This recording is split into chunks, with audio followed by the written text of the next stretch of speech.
Hello, Michael Lewis. How are you?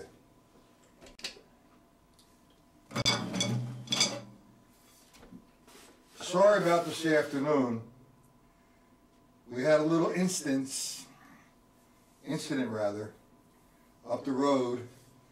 A tractor trailer knocked out a couple transformers, and I was notified. How you doing, Paul? Notified that I'm going to be without electricity for a few hours. Man, it was hot. We're back and we're ready to go. Okay, before I start, I do have a few things I'd like to say. How you doing, Mike? Next Friday at 3 p.m., I think I mentioned this to you a couple days back, or a couple lessons back. A gentleman from upstate New York, his name is Mike Downing, and he has a drum company. And he has come up with some very unique things for the drum set, the construction of a drum set. So what's going to happen next Friday, he's going to have his drum set here in the studio, and I'll play it, and we're going to discuss his construction, and for guys who don't understand what a bearing edge is, or the difference between a wrap and lacquer, or how many snares you should use, what kind of heads, how you should tune them, so on and so forth. It's going to be happening at 3 p.m. next Friday on YouTube, in addition to your lessons. So any questions that you have, you know, what a tension rod is, whatever, you know, whatever questions you can come up with, gather your questions and say, uh-oh, what do you mean by this? What's the difference with that? What's the difference with this? You may already know, but I'm sure he's going to explain a lot more than there is to surfacely knowing. So it should be fun, and I'm putting a poster together, and I will be posting it on YouTube, on Facebook rather, in all the drum groups. Okay, so let's go on with the lesson. Now, because I wasn't in my studio today, I'm not going to give any excuses to continue with the jazz pattern. What I want to do tonight, and you know, when I do an interview, for example, see, I'm not politically correct, nor am I diplomatic. You know, where I come from, when somebody says 1 + 2 = 3, then I have to say something. And bottom line is, I tell the truth about how I feel, regardless of, you know, if it hurts somebody's feelings or not. Okay? So he wants me to tell everybody how I feel about the drums. And if I don't like them, you're all going to find that out. Okay, enough is enough. Triplets. All right. 8th note triplets, 16th note triplets. Now, counting systems for 8th note triplets, like I explained to everyone, I use 2 different variations. I use 1 and 2 and 3 and 4 and, or occasionally I'll break the triplet down to 1, 2, 3, 1, 2, 3, 1, 2, 3 for subdivisional reasons. Now, a lot of people count 1 ta-ta, 2 ta-ta, or 1 triplet, 2 triplet, 3 triplet. My question to you gentlemen, do we all know how to count 16th note triplets? All you need to do is say yes or no. If you don't, I'm going to explain it. So let's get some feedback on it.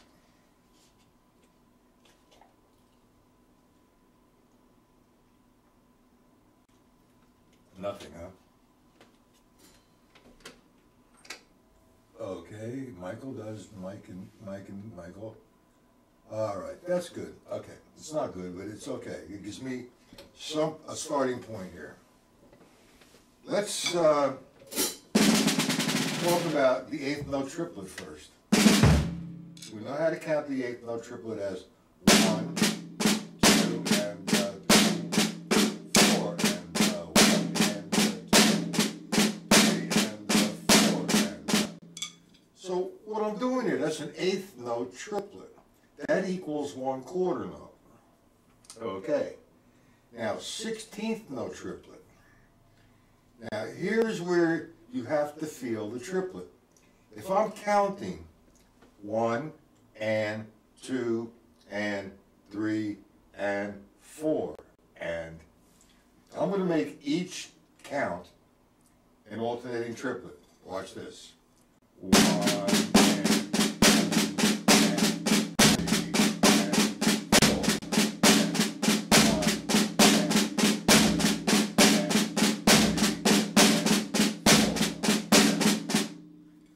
8th note triplets, 1 and 2, 16.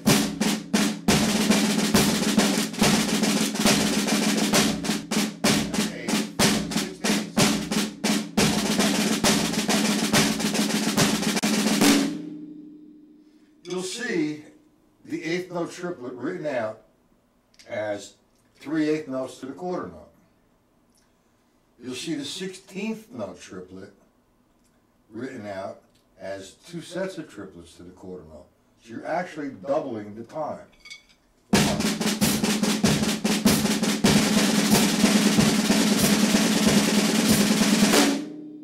So if I'm doing alternating triplets, starting with the right hand, and if I'm counting 8th notes, on the 1, 2, 3, 4, it's a right hand. It's starting with the right hand. On all the hands, it's the left hand. 1 and 2, 3, 4.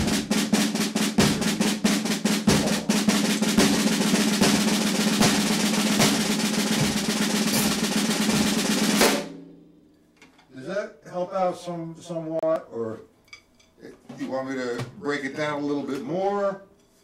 Do we understand it? What is that? Oh, this stuff comes up.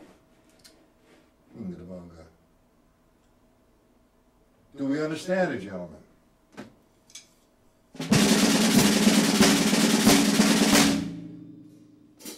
Michael understands it.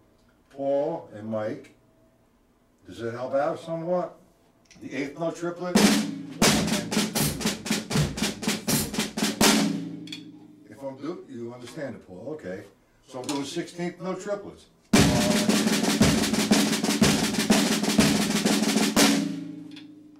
How about you, Mike? Okay, we understand it.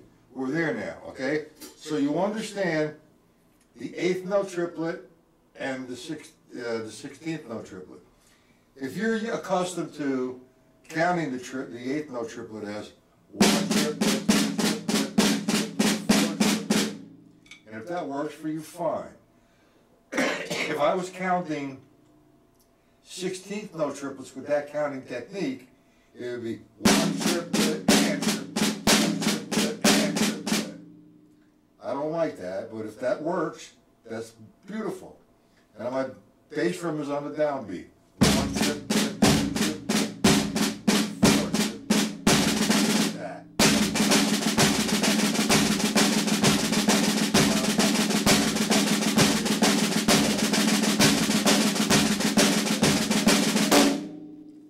Okay, so now, take that 16th note triplet.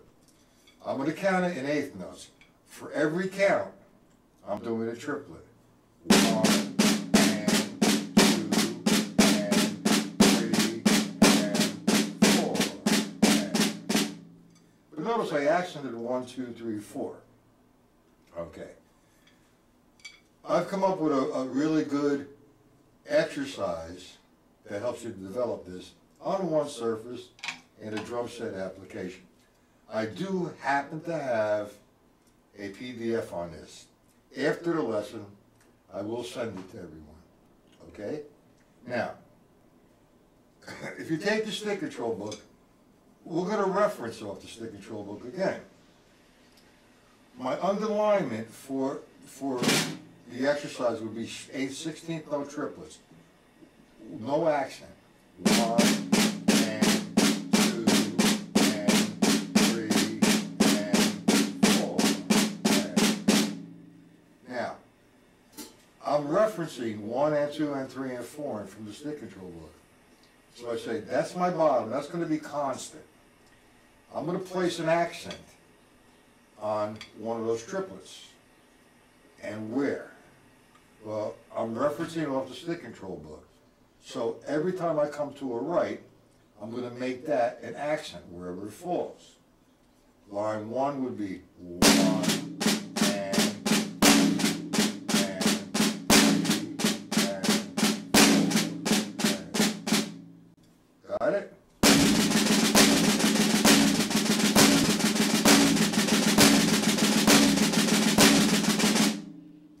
Now, I'm going to start with the right hand all the time.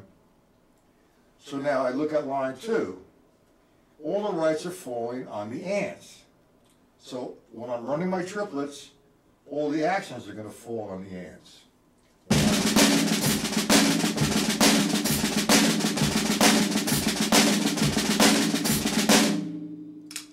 Okay, so now I did line 1 and line 2. And I'm going to do 2 measures of line 1, and then 2 measures of line 2, back and forth, on one surface. 1, 2, 1, line 2, and.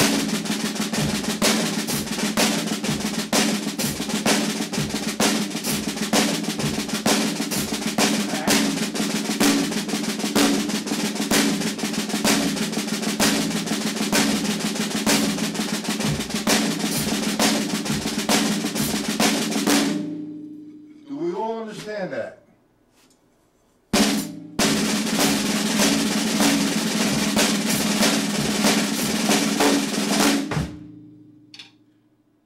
Gentlemen, yes, no, perhaps, slow down, please explain it again, something. Mike understands it, you don't understand it. Now, if you don't understand it, you humble yourself and say, I don't understand it, if you don't. That's how you go forward, that's how you learn. Okay, so that, all right, now, you have line 1 and line 2.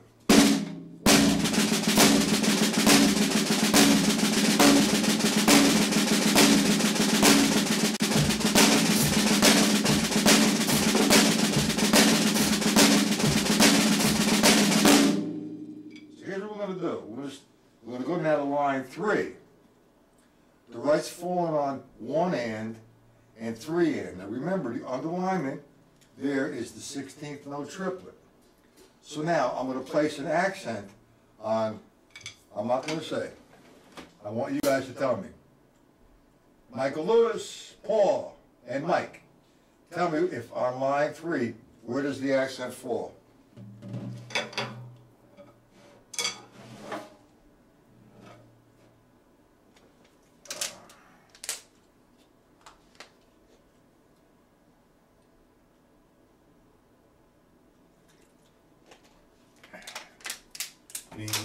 Boom.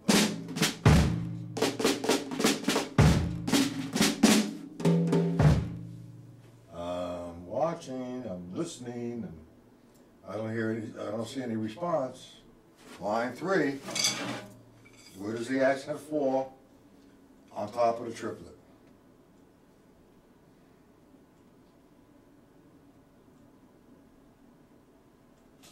Wake me up when I get a response. There you go. All right. See you next time. Very good. So we're going to do line 3 now, one surface.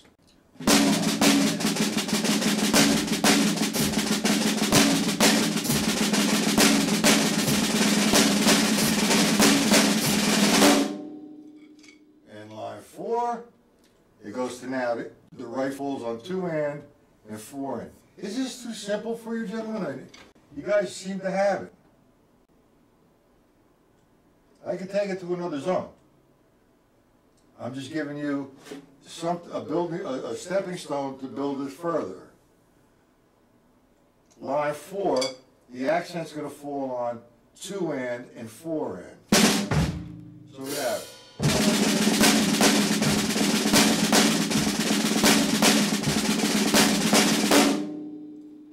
And on line 5, you have the accent on 1, 2 and the and of 3.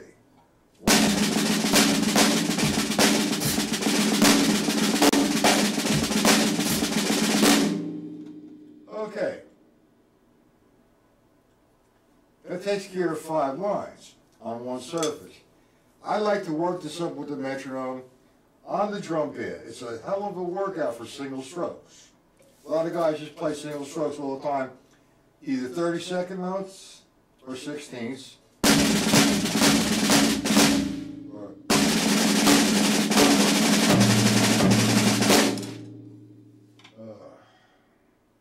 So here's what we're going to do. We're going to take step 2 of this exercise.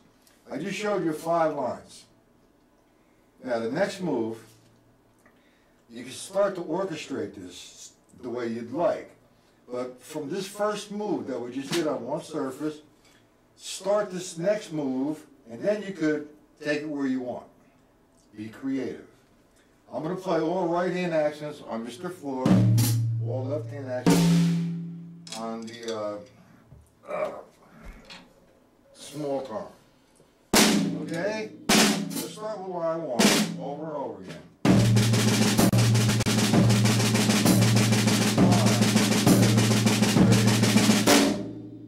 Line 2, all the ands are going to fall up here.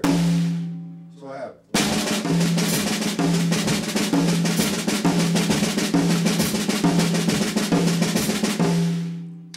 line 3, 1 and, like everybody said, and 3 and.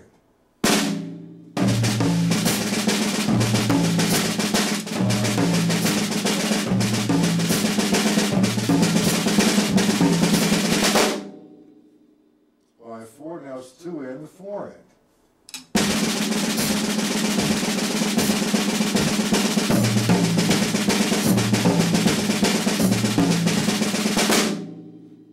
Okay, line 5.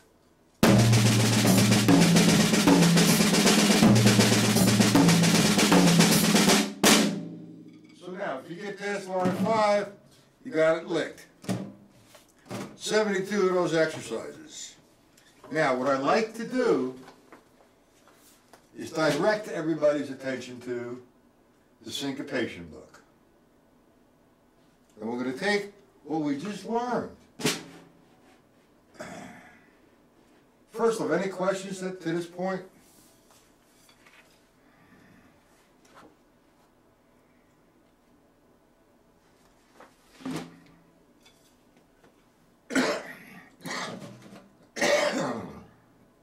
I should put a music stand in there. No questions. I'm good. Mike, how about you? Okay. Syncopation book, lesson 4, page 10.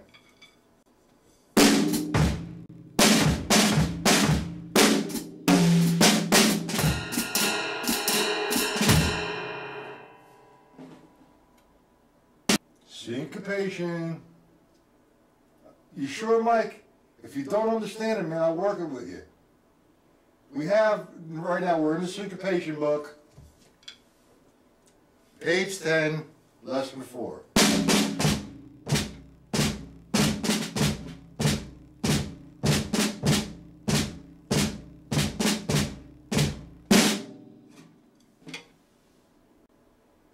Everybody let me know when you're there.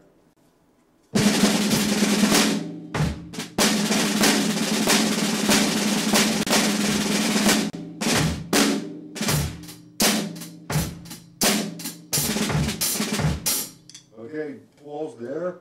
Mike and Michael. Michael's okay. Mr. Mike Forbes.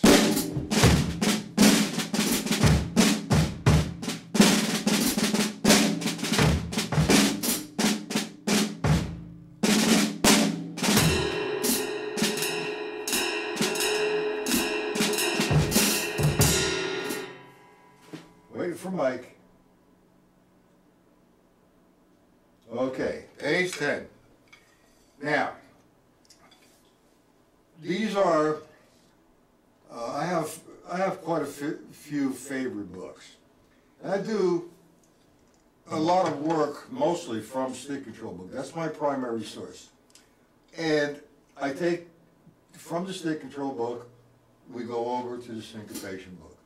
And I insist, the Syncopation book is the Stick Control book, less the sticking patterns. You can't see how I do that. And perhaps, maybe I could justify my statement first. Okay, if I took line 1 of lesson 4, it's 2/8 notes and 3/4 notes. I'm going to take just the first measure. However, I'm going to count that whole measure in 1/8 notes, 1 and 2 and 3 and 4 and. Okay, so now I'm going to take 1 and 2 and 3 and 4 and 2/8, 1/4. Now, let me play that line, that measure again, just with my right hand. 1 and 2 and 3 and 4 and. So let's make it a linear line and fill in the lefts where they're not visible there. 1 and 2 and 3 and 4.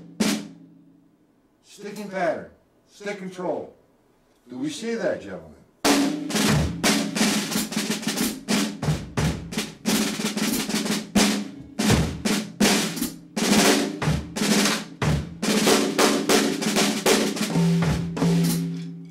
And the same thing with 4-way coordination.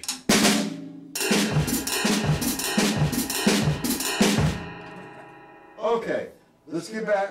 Who got lost here? Okay, now. It's funny tonight.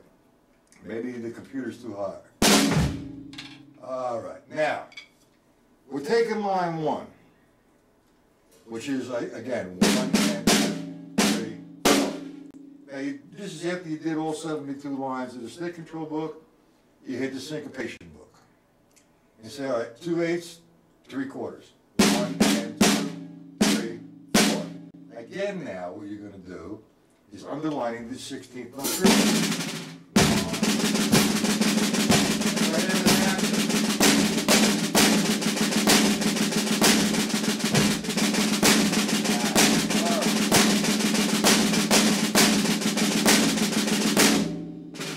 And then to the drum set. Here you go.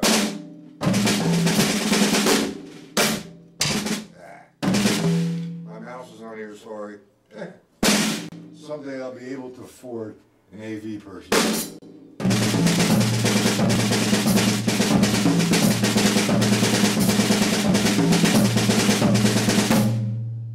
Do we see that? Do you hear that? The tom-toms are playing the line, and I have the triplet going on. Here you go.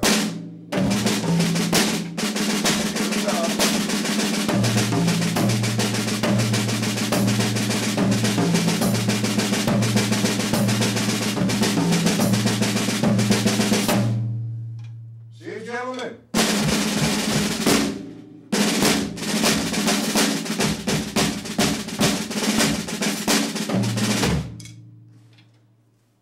Knock, knock. And you can do that with the whole page, or the whole book, except when you get to the triplet section and the 16th note section. Now, we're going to journey more into linear concepts next time, and journey into some of the Alan Dawson teachings. Nothing with the rudimental ritual yet. We're going to do some of his approaches and some of his discoveries with the Syncopation book.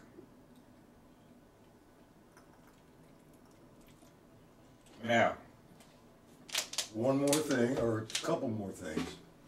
I'm trying to get together 2 gentlemen, friends of mine, good, great drummers, man.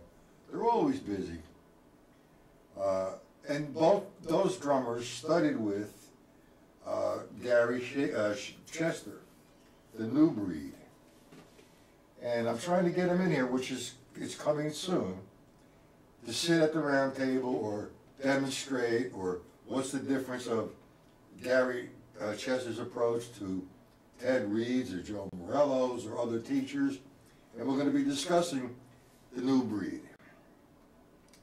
And then I'm not sure, or if you're familiar with the gentleman called, his name is Mark Walker. And Mark Walker and I hooked up and we became really good friends. He's a professor at Berklee School of Music or Berklee College of Music in Boston. And he has done 2 shows here already. And he's in Germany right now. And when he comes back, we're going to set up another show for him. And then another one with Tim Herman, if everybody remembers him. Why does my snare drum sound like shit? He going to demonstrate how to tune a snare drum. He was, I think it was Eppolito's in New York City, a maintenance tech, drum tech, and a teacher from for 25, 30 years up there. So very, very knowledgeable about the construction of the drum set. So what you're learning is technique. You're learning to develop, you're learning about drum sets, and I'm trying, and other people's concepts and directions, the whys and ands and ifs, and I'm trying to give you a variety of different players to help out, and me give them a hard time and them give me a hard time, so we all learn, all of us. How's that sound to you, gentlemen?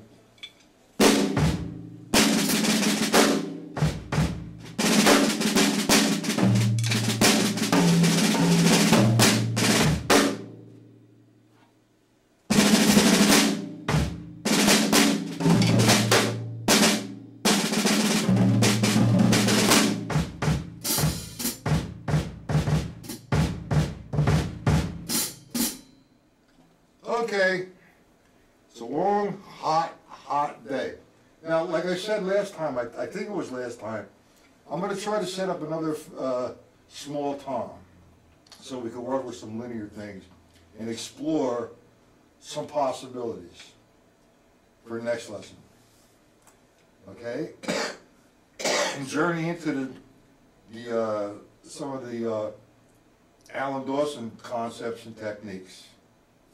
And if there's anything that you'd like me to cover, or you request, we'll do a whole lesson on it. But I don't get anything back from you gentlemen. Like, hey man, let's do some foot development for rock patterns, or some funk, or some waltzes, or phrasing drum solos. So I need that from you gentlemen.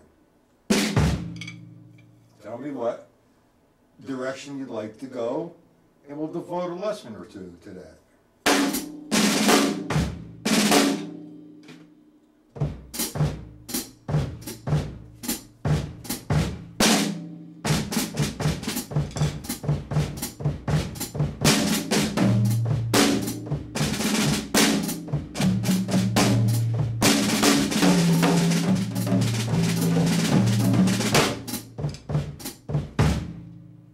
Okay.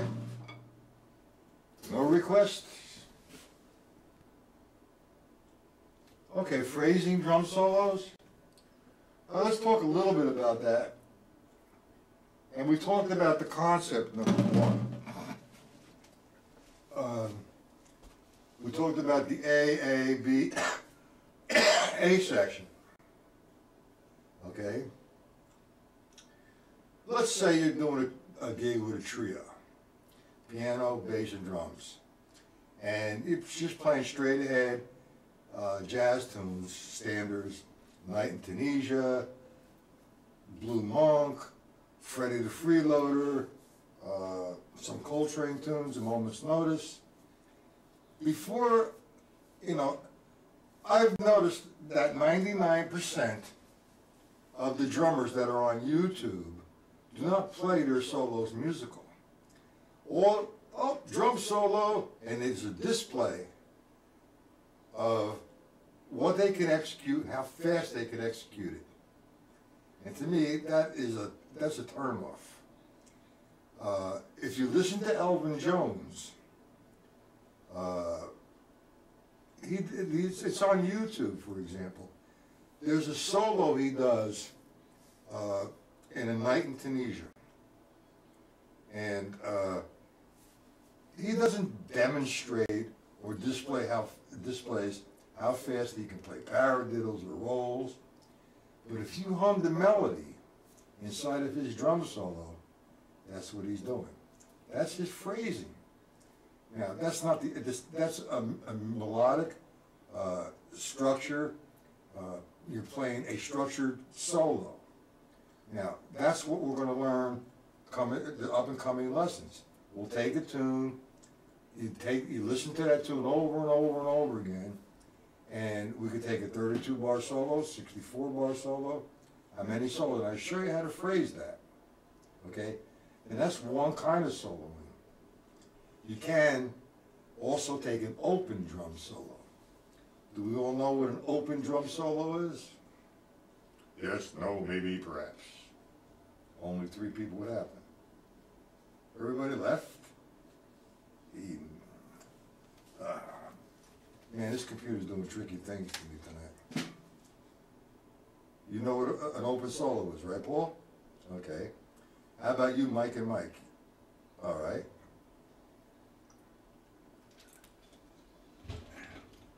A structured solo, first off, we're thinking melodically, we're thinking phrasing the A, B, A. I don't go away from that. I stay in that side. I could do 25 courses, or verses, so to speak. You're in tune with the tune. You're thinking melodically. Now, if somebody says an open drum solo, well, I don't feel that the melody should go away, but now here comes the demonstration. See how fast I can be? I'm as good as Buddy Rich, or check this move out. It doesn't make any sense.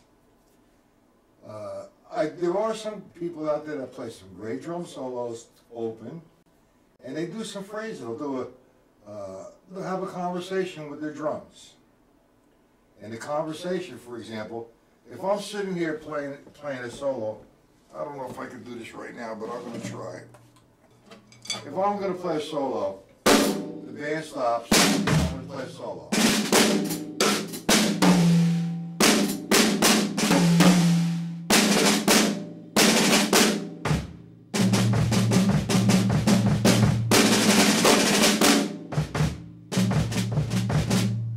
Can you notice the phrasing there?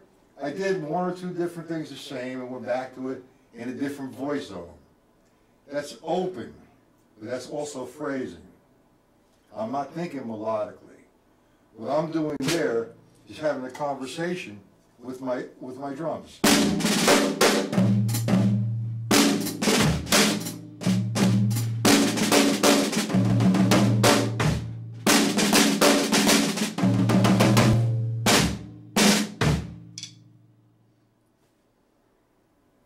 Now, I'm not going to sit here and play a 20-minute drum solo for you.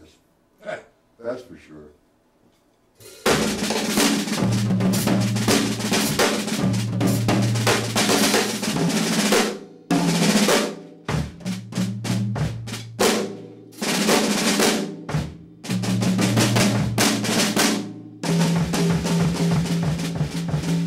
You kind of understand what the open drum solo is?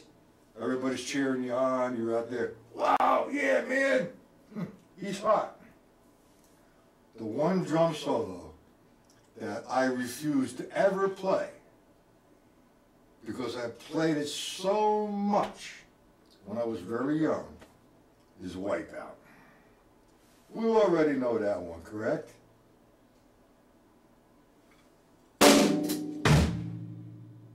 No Wipeout.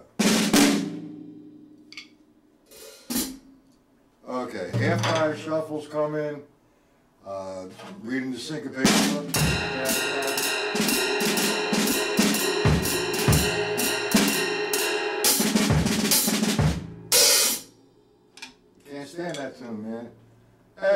night of the week, I played it 2 or 3 times. So I did my own variation eventually. Okay. We're gonna see everybody Monday on the site. Okay, 1 p.m. and 8:30. Now, Friday, this Friday, I'm taking a day off. I'm gonna go take my little daughter, who is gonna be 12 in August, and Mike has already met her, Michael Lewis, little Bella. She wants to go deep sea fishing. So I said, okay. We're gonna take her out on a party boat and go for striped bass and blues or fluke. So hopefully we're gonna have a great time. Okay? Please, gentlemen, please, put some questions together or some requests. And you're welcome, Paul, Michael, and Mike, and whoever else.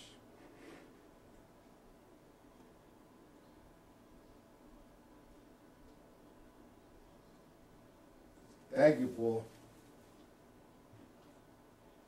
Michael, and Mike. Okay, gentlemen, Monday, 1 p.m. On the site. 8:30 p.m. on the site. Have a great weekend, and you all have my email. If you have any questions, please feel very free to give me a holler. We'll get on Skype if you can. If not, I'll try to come up with some suggestions for yourself, or things that you're not certain of, or things that you'd like me to go revisit with you. Okay? So with that all being said, we're going to sign out and say, okay, have a good night, have a good weekend, and all that goody stuff.